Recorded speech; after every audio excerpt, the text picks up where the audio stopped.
嚟到2026年第45條呢一度咧，佢就講到有5個數 P、Q、R、S、T， 佢哋之間嘅 standard deviation 咧就會等同於5，咁就想問翻你另外一 set 數字嘅 variance 會係幾多啊？留意住，其實而家咧就即係話我哋將每一粒嘅數值咧就會係先加2，然之後咧就再一齊除5㗎，咁所以我哋就經歷咗2個步驟，第一個咧就會係全部加2啦，然之後第二個咧就會係全部除5。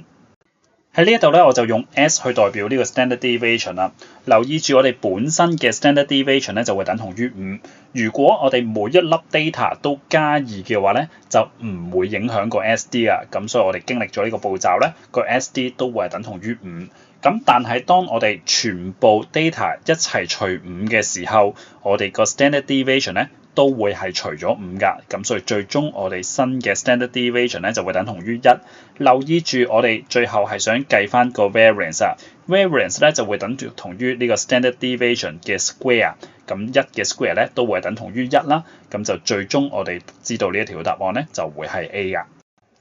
咁其實同學咧就唔一定話要由呢個 standard deviation 出發嘅，咩意思咧？如果你最初呢個位置SD 就會等同於5嘅時候，我哋亦都會得知到個 variance 咧就會等同於25。咁如果對於每一粒 data 都加咗一個數嘅話咧，其實佢個 variance 就會係不變，咁所以咧都會 V 就會等同於25。咁但係如果我哋每一粒數都要除5嘅話，咁我哋個 variance 咧就會係除緊呢個5嘅 square， 咁所以咧就即係除緊25啦。咁最終咧都會得知到最後嘅 variance 就會係等同於1，亦即係呢個 option A 㗎。